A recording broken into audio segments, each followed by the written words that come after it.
Eu tava gravando o Caverna do Ogro podcast e me lembrei de uma piada que era a seguinte piada.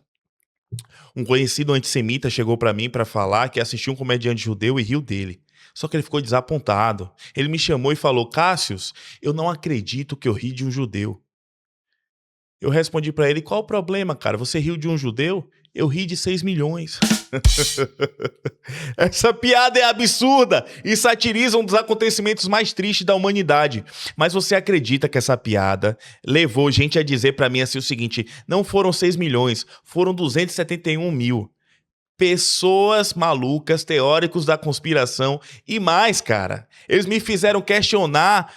Será que a galera entende o conceito de humor negro? Será que as pessoas entendem qual é o propósito do riso? Pois é, eu assisti um documentário importante e vou falar por que essas pessoas me incomodam e por que é necessário que você não seja um maluco para que o humor negro funcione. Não é só militante, anti-militante em prol do mimimi que atrapalha a comédia, não. Gente que diz defender a comédia, mas que tem pensamentos absurdos, também atrapalham e eu vou explicar para você o porquê. Antes, curta, comente e compartilhe esse monólogo aqui do Fora da Caverna podcast, beleza?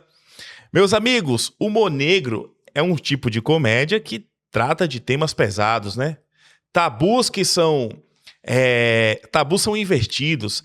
Coisas que não são aceitas na sociedade são faladas como se fossem aceitas. E isso me fez lembrar de uma teoria da comédia que eu vi alguns anos atrás num documentário de 2016.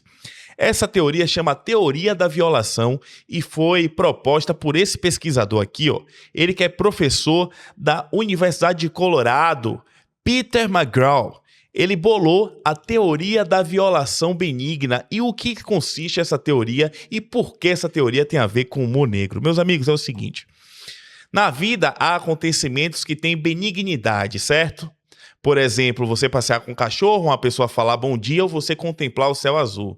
Essas coisas, elas são benignas, mas são tediosas. Por si só, elas não são engraçadas. Não é engraçado você ver uma pessoa passeando na rua. É? Não é. E há situações que elas causam, meus amigos, elas causam violação. Por exemplo, uma tragédia, a notícia de assassinato, ou até coisas mais simples, tipo, sei lá, um dia ruim no trabalho. Elas causam incômodo e elas são chamadas de violação. Onde é que estaria a comédia? O que é que te faz rir? Situações que causam uma violação benigna, que elas trazem uma espécie de violação, certo? Só que ela é segura, porque ela é fictícia, ela não é real. Ela é feita com a proposta de rir. Por isso que as piadas melhores, principalmente para você que estão aqui, são aquelas piadas mais pesadas. E aí tem alguma coisa, meus amigos. Tem a piada, tem um comediante e tem um contexto. Tudo isso faz você acreditar que se trata de uma violação benigna. Ou seja, a situação que é tediosa por si só não é engraçada e a situação que é violenta por si só não é engraçada. Mas a situação que mistura um pouquinho dos dois é engraçada. E por isso que no humor negro você fala um monte de absurdo. Meus amigos, eu tô falando isso porque quando eu vi as pessoas comentando lá que, não foram 6 milhões que morreram, foram 271 mil no meu Instagram, elas estão minimizando as mortes do Holocausto, possivelmente porque elas acreditam em teorias da conspiração, que acreditam que os judeus são inimigos do mundo e controlam a humanidade, por isso que eles estão fingindo dados. E aí surge o verdadeiro antissemitismo. Vocês entendem que isso retira toda a graça da comédia? Porque olhem bem, se eu fizer uma piada com assédio, eu que sou apenas um comediante, para algumas pessoas não vai ter graça, mas para o meu público vai ter. Se Pedrinho Matador não, se o Maníaco do Parque faz uma piada com assédio, qualquer pessoa em sã consciência não vai achar graça. Afinal de contas, ali não tem uma violação benigna. É um cara comprovadamente lunático que atacou mulheres. Por isso que é importante, cara, que pessoas sãs riam do humor negro. Por isso que é importante, cara, que quando fizer uma piada... O problema não é fazer piada com negro. Entendeu? O problema é o cara quer acreditar que aquela piada é um traço de racismo, tanto para criticar quanto para apoiar. O cara que é racista e fala, não, tem que contar essas piadas mesmo porque eu sou racista, esse cara atrapalha a comédia tanto quanto a pessoa que reclama de pronome neutro. Vocês entendem? Esse documentário que me levou a pensar nisso, eu já tinha assistido alguns anos atrás, reassisti hoje para gravar esse vídeo, se chama Jimmy Carr e a Ciência do Riso. Saiu na BBC numa série chamada Horizon e você pode assistir.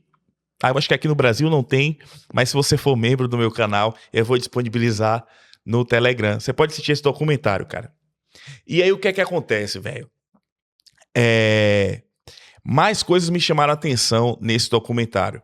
Essa teoria é uma teoria nova, tá? A teoria da violação benigna. Existem 3 teorias sobre o humor e é chato explicar a piada, mas vou ter que falar pra vocês, porque pessoas já discutiram, filósofos, por que as pessoas rirem. E as teorias mais aceitas anteriormente eram a teoria da superioridade, que, salvo engano, é de Thomas Hobbes. Ela fala o seguinte, cara, que as pessoas riem, o riso vem de uma espécie de jogo onde eu sou o vencedor e você perdeu. Por exemplo, você vê uma pessoa escorregando na rua, você fala, sou superior a ela, e você ri. Você vê uma hipocrisia sendo exposta, você ri, eu sou uma pessoa superior a ela. A outra teoria do riso, é a teoria da incongruência, onde o que te faz rir é a quebra de expectativa, onde uma informação, outra não faz sentido, elas somam algo que não faz sentido e você ri. Isso é muito comum em piada de misdirection, piada que engana você, que você não sabe o final. Outra é a teoria da liberação ou alívio, e essa, salvo engano, é de Freud, onde ele fala que o humor exorciza aquela tensão que você carrega dentro de si. Por isso que você usa piadas para aliviar tensões ou coisas pesadas que você tem dentro de você, por exemplo. Por isso que piadas de sexo, violência funcionam tanto. Porque a pessoa tira aquela energia vital, aquela tensão dela e ela alivia através do riso. Seja qual for a teoria que você acredite, nenhuma delas explica tão bem o bom negro, a minha opinião, do que a teoria da violação da violação benigna. Essa talvez seja a melhor teoria que explica o humor negro, a segurança de que você está vendo um absurdo, mas esse absurdo é seguro. Se você foge disso e vira só um ato de raiva, preconceito, você perde. E você, mais do que tudo isso, você perde a essência do humor. Tem uma frase que Lolins fala, repete várias vezes, virou até um lema dele, que é o humor aliviador, seja ela qual for, né? Cara, nesse mesmo documentário, eu tava vendo esse pesquisador, outro pesquisador evolutivo, Robin Dunbar, ele falava o seguinte, cara, esse coroa aí, ele falava que rir aumenta o limiar de dor física. Mas não um riso qualquer, não um riso falso. Gargalhar, um riso sincero. Ele fez experimentos que comprovaram que aumenta o limiar de dor física. Por exemplo, ele colocava pessoas em provas de resistência, por exemplo, você fazer cadeirinha. Sabe aquele exercício que você finge que senta e os músculos ficam rígidos? Ficou estranho, né? Quando a pessoa senta, a outra fica com o músculo rígido, não é isso não. Quando a própria pessoa senta sem apoio, se encosta, né? Fica em uma espécie de agachamento, tensiona os músculos e depois de um tempo vai doer, a pessoa vai desistir. Pessoas que eram... que tinham estímulos que riam, que eram incentivadas a rir, elas tinham o limiar de dor aumentado. Por exemplo, o cara vai fazer o exercício... fica 1 minuto. Quando era estimulado a sorrir, as situações que levavam a sorrir, depois ele ia fazer o exercício, ele aumentava a resistência dele. Ou seja, a rir funcionava como uma espécie de analgésico, cara. Segundo ele, a tese dele, a teoria dele propõe que rir libera endorfina e endorfina funciona como uma espécie de opiáceo, como uma espécie de morfina, uma espécie de morfina natural. No fim das contas, meus amigos, não é papo bonitinho, não é o cara querendo ser assim, sabe? Tem um pouco de acidez na comédia, mas no fim das contas, rir a sabedoria popular tá certa. Rir é o melhor remédio. O sorriso vem para trazer uma melhora. Eu sempre digo isso no meu show de podcast, é uma frase que o comediante ele não é um sádico, ele é um cínico. É uma forma de lidar com a dor. Às vezes olhando para ela e sorrindo, cara. E quem é militante contra a comédia, ou quem é meu inimigo pessoal, costuma dizer isso. Não, o que ele fala não é piada, ele fala porque ele tem raiva, ele fala porque ele é um monstro. E quando, na verdade, quando tô fazendo piada, quando alguém interpreta o que eu falo como um ataque direto, quando alguém que é meu público, me incomoda muito mais do que essas pessoas que estão com mimimi. Portanto, a mensagem desse episódio hoje é o seguinte, meus amigos. Quando você ri de algo pesado, não é porque você concorda. A maioria das pessoas sabe disso. Mas tem que ser falado, porque é uma parcela pequena que costuma acreditar em teoria da conspiração, que costuma justificar condutas odiosas. Olhem bem, meus amigos, eu estava falando isso com o Luca, cara. Eu sou um cara cristão, certo? Então eu acredito que a homossexualidade é pecado. Então tem um monte de piadas zoando que a homossexualidade é pecado. E aí as piadas às vezes são ácidas. Mas eu falo isso no podcast, eu faço isso no show, eu faço isso em ambientes onde o contexto da comédia, onde fica claro que é uma violação benigna. Eu jamais vou destratar um gay gratuitamente. Então que isso fique na cabeça de vocês e valha pra qualquer piada que a gente faz, cara. Cássio, você é comediante, só você pode fazer piada? Não, de forma alguma.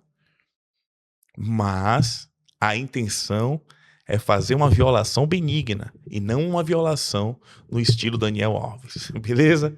Curta, comente, compartilhe esse vídeo. Esse foi mais um vídeo do Fora da Caverna, onde eu venho aqui e tenho umas ideias e vomito elas aqui no monólogo. Show de bola? Se gostou, curte, comenta e compartilha. Próximo vídeo que eu vou fazer é para membros apenas. Eu assisti o filme Obsessão e fiquei apaixonado pelo filme e pela protagonista. Brincadeira, Rebeca. Só pelo filme. Tamo junto, rapaziada. É nóis.